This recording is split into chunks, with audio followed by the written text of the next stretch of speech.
Continuando então com os defeitos do negócio jurídico, a aula de hoje é sobre estado de perigo, lesão e fraude contra credores. Já falamos na aula passada sobre erro, dolo e coação, né? E agora o assunto são os outros três defeitos do negócio jurídico ainda não comentados. Repetindo, estado de perigo, lesão e fraude contra credores. Vamos analisar alguns artigos do Código Civil que tratam desses assuntos, ok? Começando pelo estado de perigo, certo? O estado de perigo está previsto no artigo 156 do Código Civil. Aliás, teve até uma discussão quando do projeto desse novo Código Civil se compensava manter no novo Código tanto o estado de perigo quanto a lesão, né? Porque são institutos, de certa maneira, semelhantes, né? E, na verdade, acabou-se optando para manter os dois, né? Então, o estado de perigo está previsto no artigo 156. Nós veremos daqui a pouco que ele tem diferenças do Instituto da Lesão, né? Diz assim o 156, configura-se o estado de perigo quando alguém, premido da necessidade de salvar-se, ou a pessoa de sua família, de grave dano conhecido pela outra parte, assume obrigação excessivamente onerosa. Então, o estado de perigo, né, ele surge quando presentes essas características. Quando você celebra um contrato, um negócio jurídico, né, necessitado de salvar-se, você precisa se salvar, e aí está no sentido de salvar a sua vida, né? Ou salvar a vida de alguma pessoa da sua família, né? De um grave dano, né? Que é conhecido pela outra parte contratante. Isso está grifado, esses grifos que eu fiz aí no artigo 156 não estão à toa, porque é o que vai, esses detalhes são os que vão diferenciar o estado de perigo do Instituto da Lesão, certo? Então, o estado de perigo ocorre, por exemplo, hoje até, salvo engano, isso está tipificado como crime, né? Mas quando se cobra, mas ainda é praticado, né? Quando se cobra, por exemplo, uma caução ou pede para se preencher, cobra-se um cheque caução, por exemplo, para entrar num hospital, né? Quando se assina, e é comum isso também, uma nota promissória em branco, né? E para quê? Para garantir a cirurgia do filho que está doente. Imagine você lá numa praia quase deserta, né? E o teu filho se afogando, né? E o teu filho não sabe nadar, e você, se entrar para tentar socorrer, vai morrer junto, né? Vai acabar de matar o seu filho e vai morrer, vai junto com ele. Então, você pede socorro, certo? Você pede socorro e perto, próximo a você, tem lá, sei lá, um barquinho, um pescador, né? Um pescador com o seu barco lá na areia, né? E você corre até lá e pede para ele prestar o socorro, né? E ele está acostumado com isso já, e ele inclusive cobra para fazer isso, né? E ele fala, não, tranquilo, né? E ainda brinca, o frete está R$5.000. Pensem comigo, você vai pensar duas vezes antes de entregar para ele os R$5.000? Não vai, você vai entregar a sua carteira, você vai entregar a chave do carro, assinar o recibo, o documento de transferência do veículo, vai fazer um cheque para ele, porque o que você quer é salvar a vida do seu filho, né? Agora, esse negócio que você está celebrando com ele, que é digamos, um contrato de transporte, né? É passível de anulação. É passível de anulação, porque você estava diante de uma necessidade de se salvar, na verdade, aí nessa história, diante da necessidade de salvar alguém da sua família, que era o seu filho, né?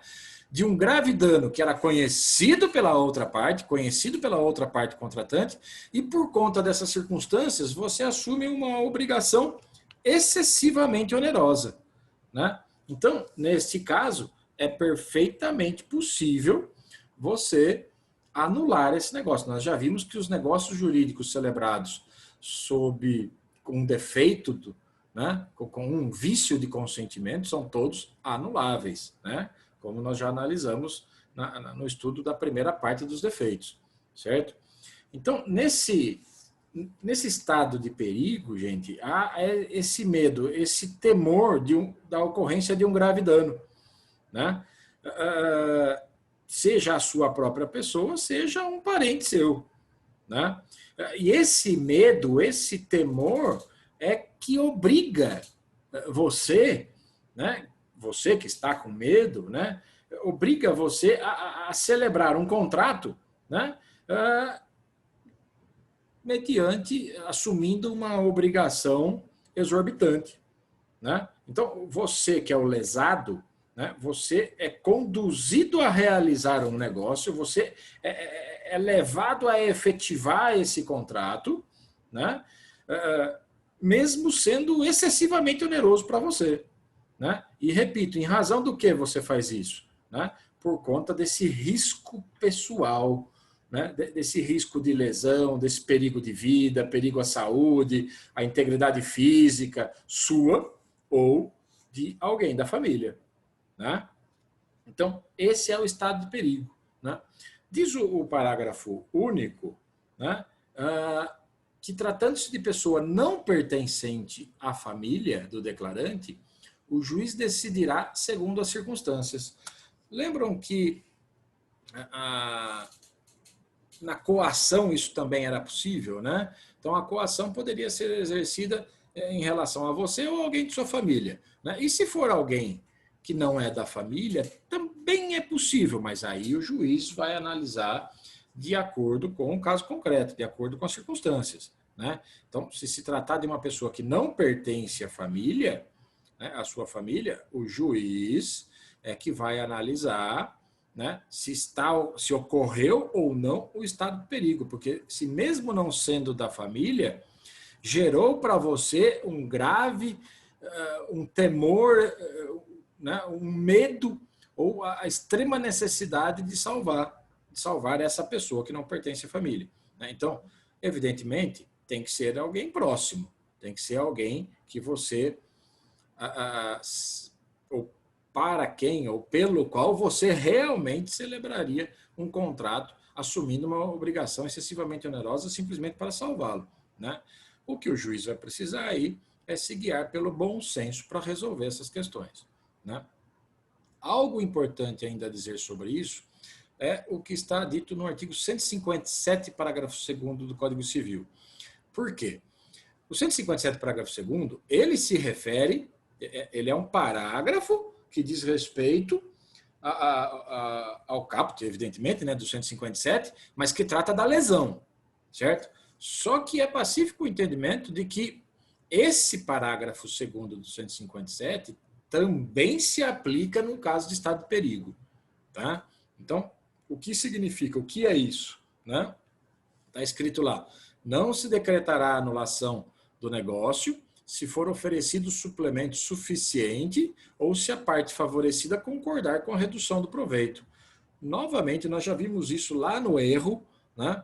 Novamente, o princípio da conservação dos negócios jurídicos, né? Então, se não lhe foi dado tudo que deveria ter sido dado, que se complemente agora, né? Se a outra parte teve por conta da sua obrigação excessivamente onerosa, se a outra parte teve uma vantagem exorbitante, que se reduza isso, que você possa pagar menos, possa ter menos desvantagem, né? Que a obrigação não seja tão onerosa assim, né? Então, se possível, né? Se for possível, que se mantenha o negócio jurídico, que se conserve o contrato celebrado, né? Sem necessidade de anulá-lo, certo? Sem que seja preciso promover a anulação dele, ok? Seguindo para a lesão. Olha só o que diz o Código Civil acerca da lesão. eu disse que ela é semelhante ao estado de perigo, né? Mas vocês vão perceber que, na verdade, são apenas semelhantes, tem várias diferenças. Ocorre a lesão quando uma pessoa, sob premente necessidade ou por inexperiência, se obriga à prestação manifestamente desproporcional ao valor da prestação oposta. Né? Então, há necessidade, gente, em todos os contratos, de existir uma certa paridade entre as partes, uma paridade contratual, uma paridade de vantagens, e não um desequilíbrio. Né? Por isso que muitas vezes se faz necessário a revisão contratual, para reequilibrar as partes. Né? Mas aí, por conta de uma necessidade, ou por conta de uma inexperiência, né, você acaba se obrigando a uma prestação manifestamente desproporcional ao valor da prestação do outro contratante. Certo? Então, nesses casos, né, ocorre a lesão. Exatamente nesses casos. Observe que vejam bem, ó, não se exige aí que a parte beneficiada tenha conhecimento dessa sua necessidade, né, ou da sua inexperiência. Né? Quando estamos falando de inexperiência, estamos falando de alguém que não tem vivência negocial, alguém que não tem prática de realizar negócios. Certo? Então, é possível você assumir uma obrigação absurdamente desproporcional em relação ao valor da prestação oposta, né? Simplesmente por conta da sua inexperiência, simplesmente por conta da sua necessidade. Né? E isso ocorre bastante. Imagine, por exemplo, com a necessidade de obter recurso. Né? Recurso financeiro, por exemplo. Né? E você procura um banco, uma instituição financeira. Né? Imagina que você está sendo despejado, né? E você procura uma casa correndo para não deixar sua família na rua. Né? E você acaba assumindo uma prestação, né? Alugando uma casinha lá que não vale R$200 de aluguel, né? E você aceita pagar o aluguel de R$5.000 por mês. Né? Eu caricaturizei aqui um pouco, né? Mas a sua necessidade era evidente, né? E a desproporção no valor das prestações de uma parte para outra é absolutamente gritante. Né? Então, esse negócio, esse contrato é anulável. Certo? Esse negócio é anulável. Imagina que você planta agora, essa época de falta de água, por exemplo, né? Você tem uma plantação de flores, você vive disso, né? Você planta, colhe e depois vende isso, né? Com essa seca, você já começou a usar o reservatório que tinha lá no teu sítio, na tua fazenda, na tua plantação lá, né? A água do reservatório está acabando também, né? E você vai ter que comprar água, não vai ter jeito, né? E aquela água que você comprava a R$1.000 o caminhão cheio, né? Você passa a pagar R$3.000, R$4.000 o caminhão. Existe algo que é tolerável, né?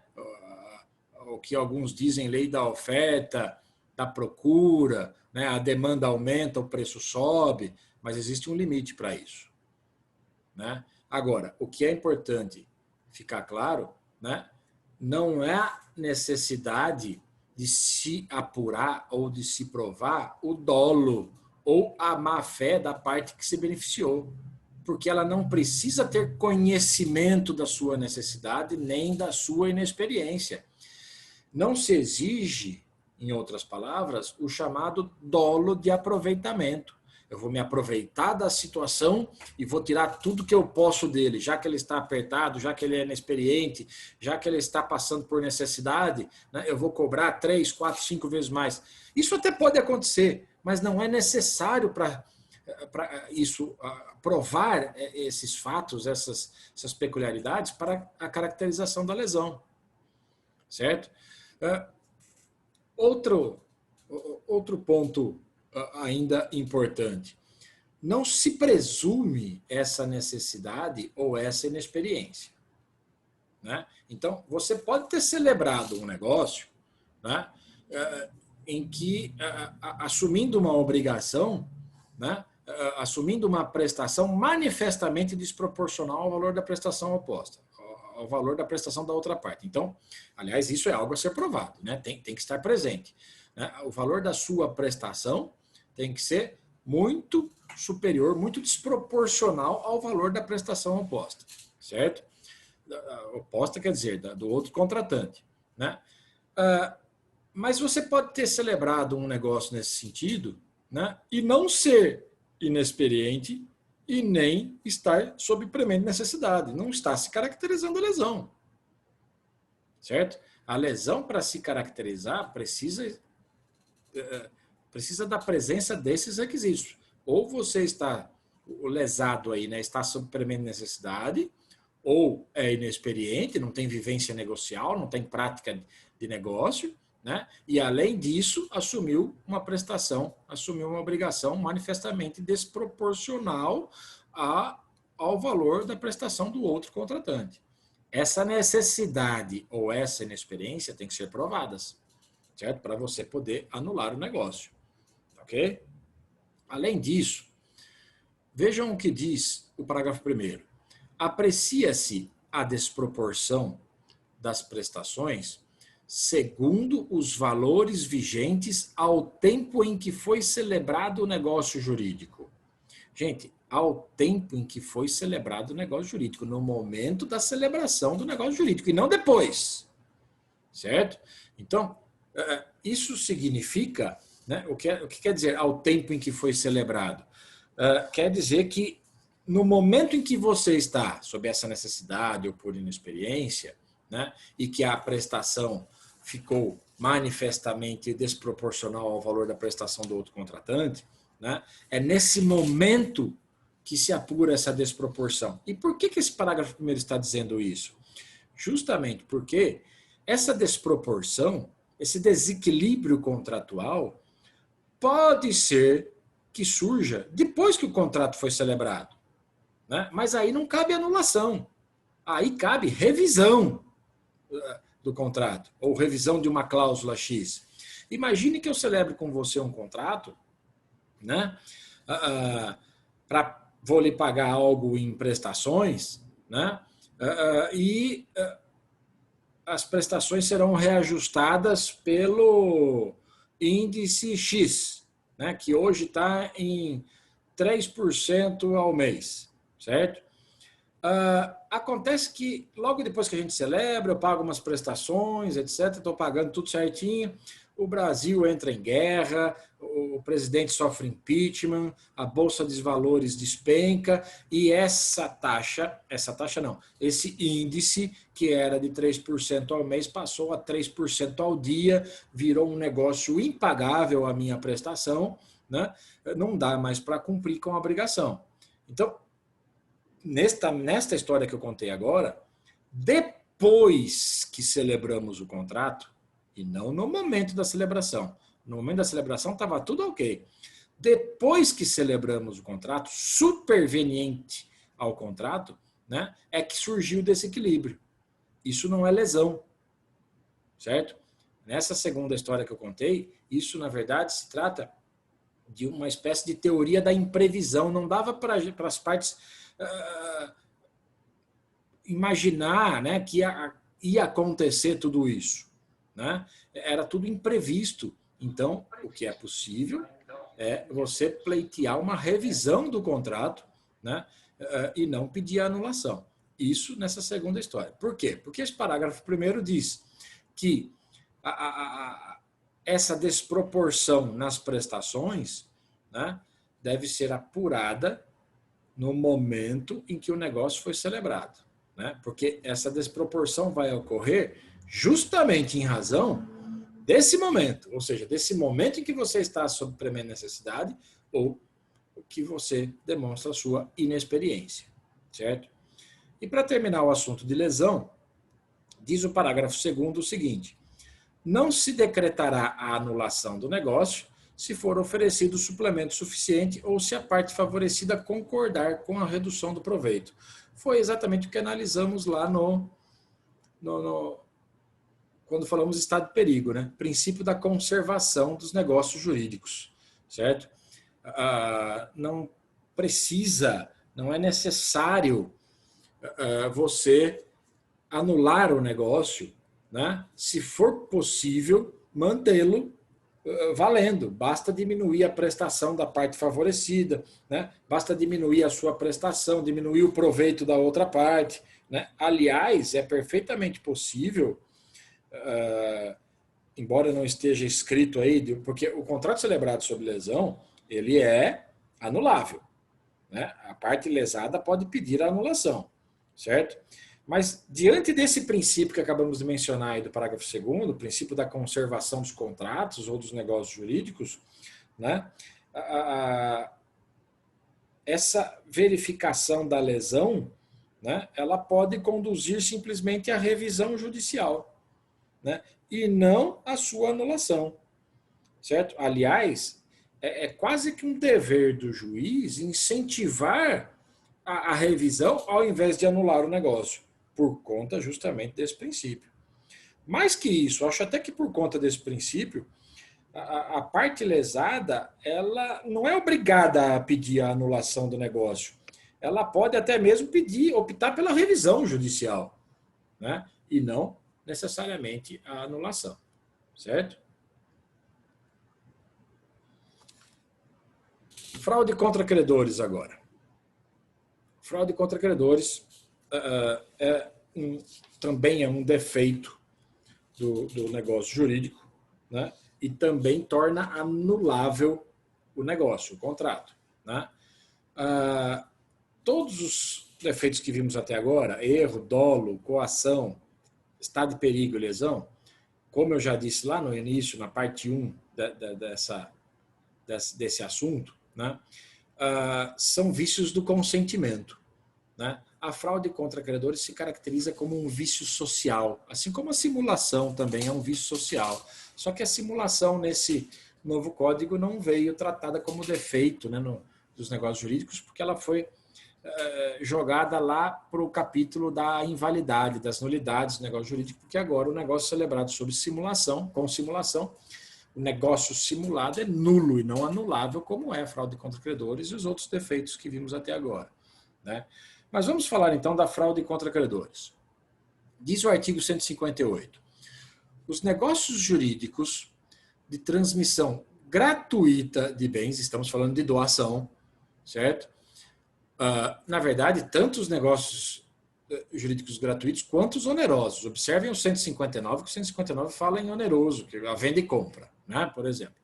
Então, o 158 diz: os negócios jurídicos de transmissão gratuita de bens ou remissão de dívida, se os praticar o devedor já insolvente ou por eles reduzido à insolvência, ainda quando o ignore, poderão ser anulados pelos credores quirografários, como lesivos dos seus direitos.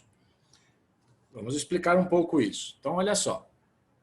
Negócios jurídicos de transmissão gratuita, a doação, certo? Então, uma doação pode ser anulada por fraude contra credores, certo? Não só a doação, mas também a remissão de dívida. O que é a remissão de dívida? É o perdão de dívida, certo? Perdoar dívida também pode implicar em fraude contra credores, porque se você perdoa a dívida de alguém, né, você vai deixar de receber dessa pessoa. Se você vai deixar de receber dessa pessoa, você vai ter menos patrimônio para pagar os seus credores. Então, também pode implicar em fraude contra credores o perdão de dívida, né?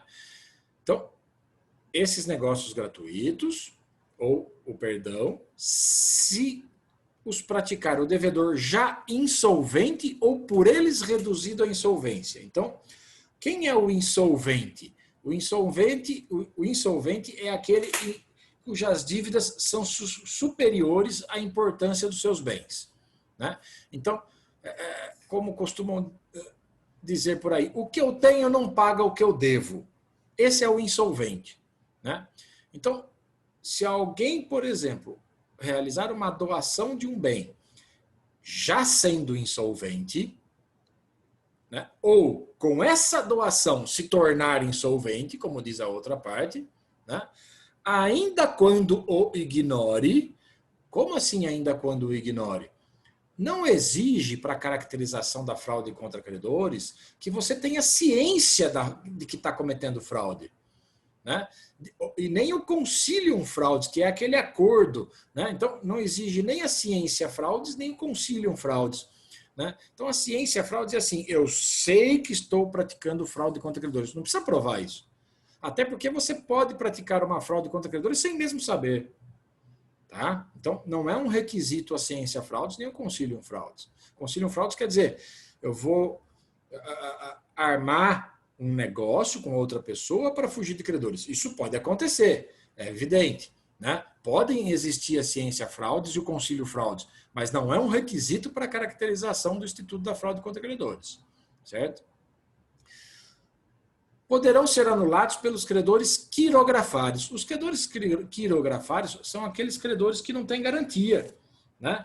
Então, imagine alguém que tem uma garantia, um credor que tem garantia, né? Ele não precisa, imagine que tem um credor lá para o qual você deve, só que você deu um terreno seu em garantia, em hipoteca, né?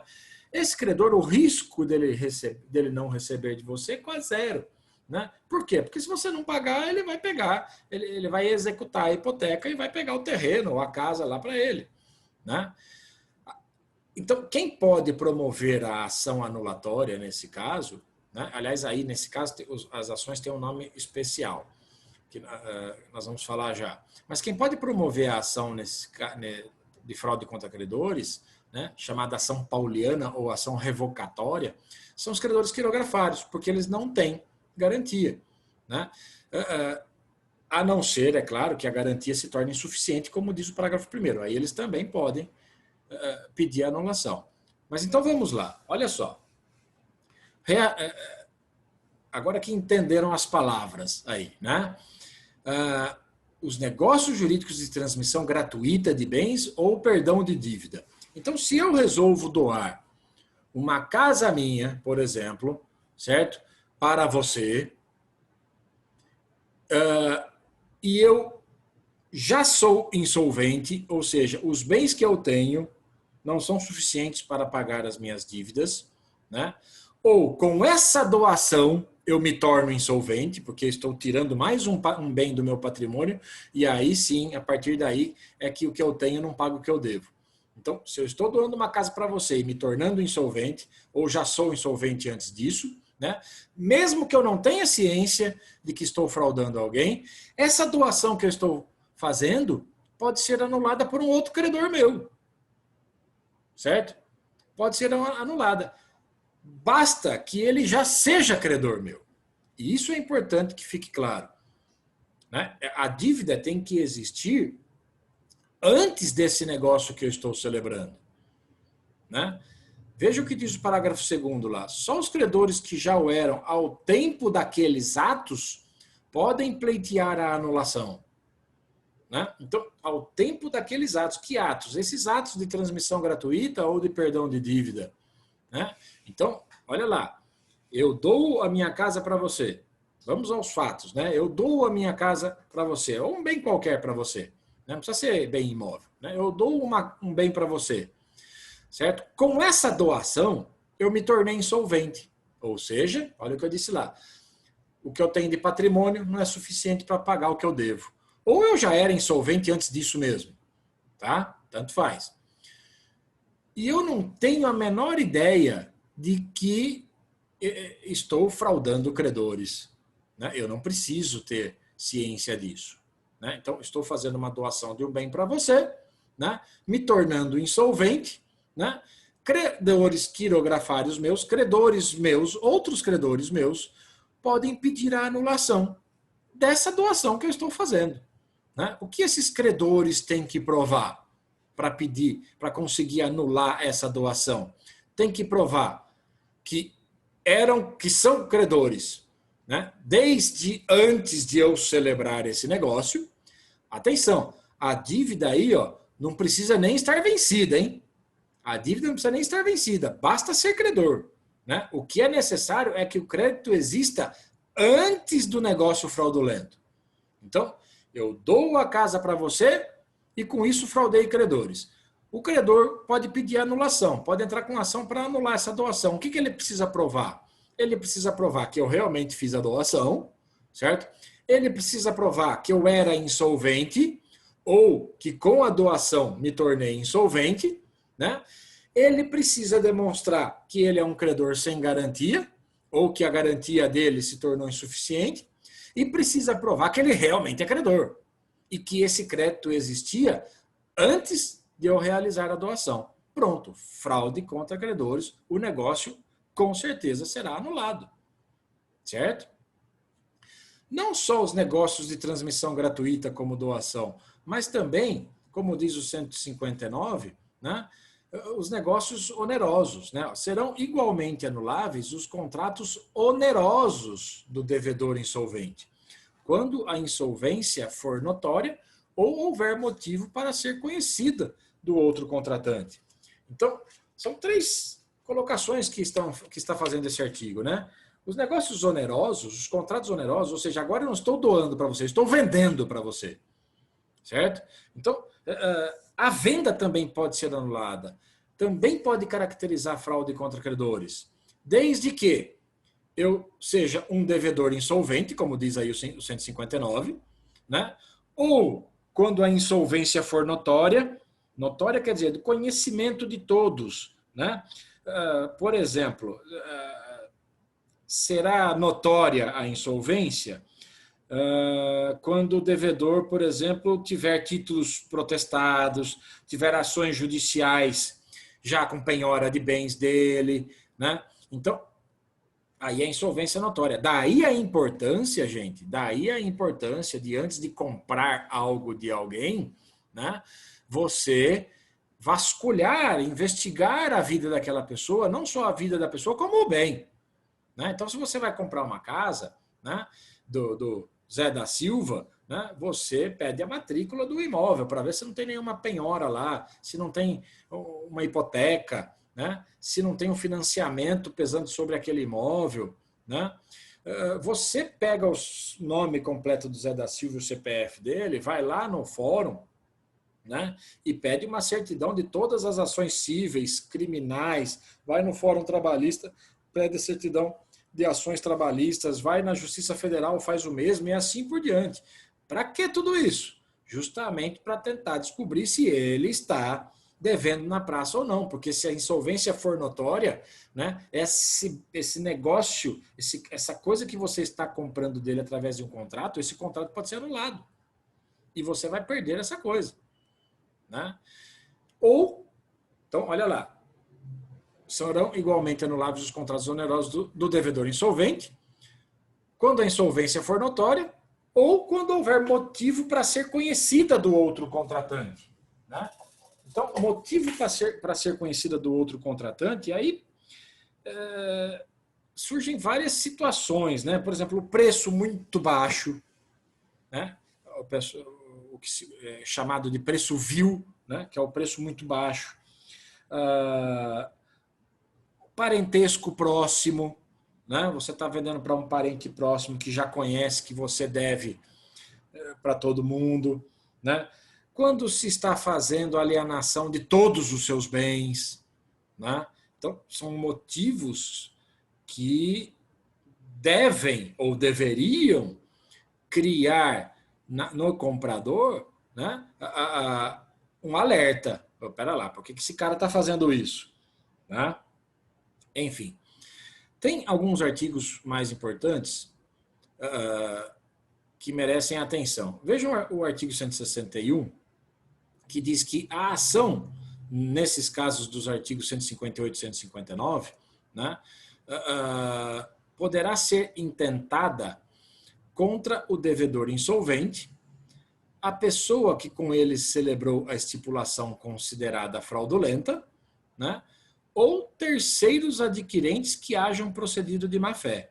Então você pode entrar com essa ação, e essa ação aí, repito, é a chamada ação pauliana ou ação revocatória. Se você chamar essa ação de ação anulatória, não está errado, né?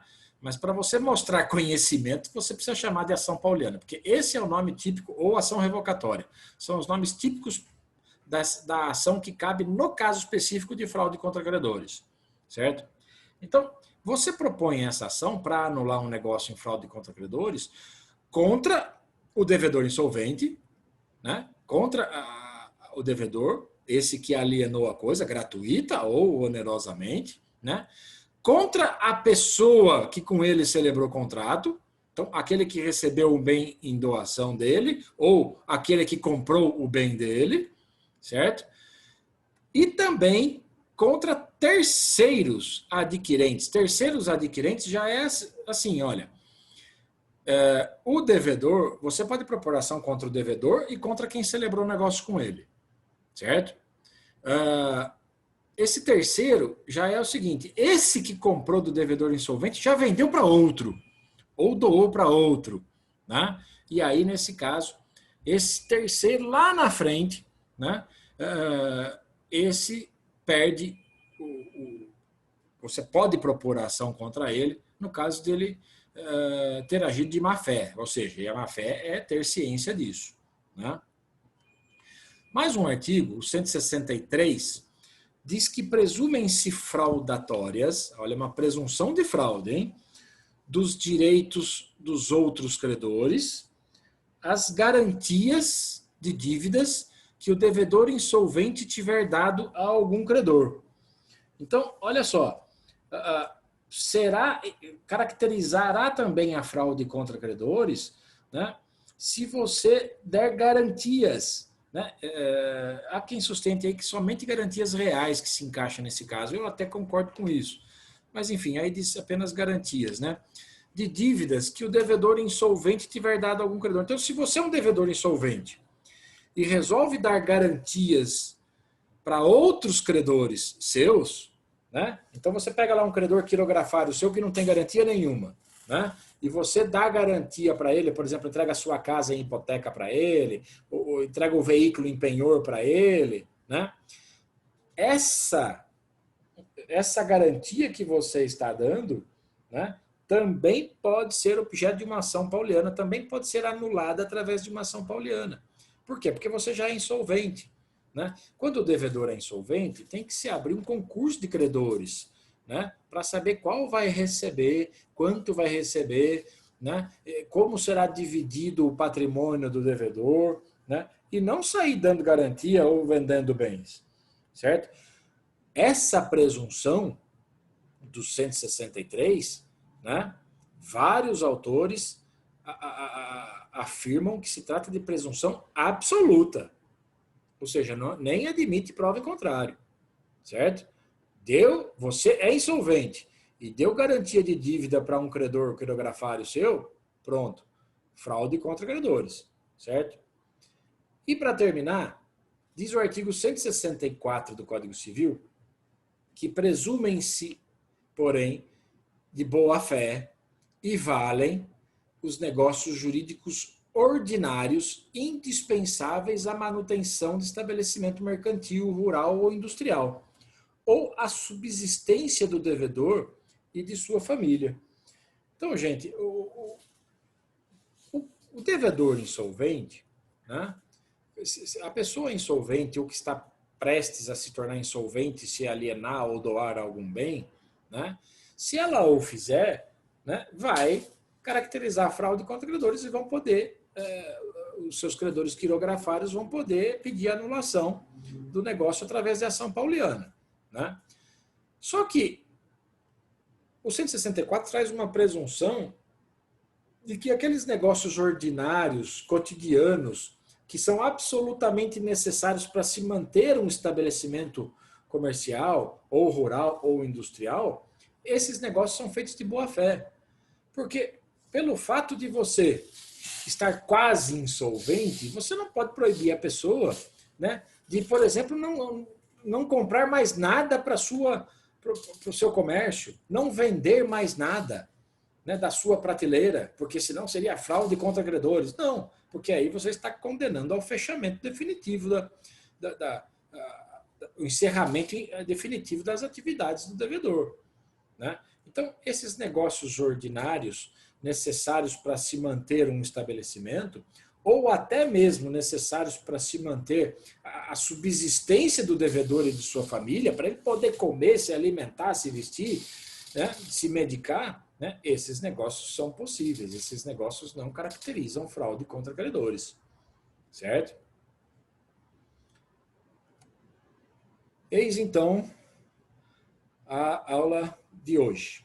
Falamos sobre estado de perigo, lesão e fraude contra credores, através de sucintos comentários aos dispositivos legais contidos no Código Civil sobre esses assuntos.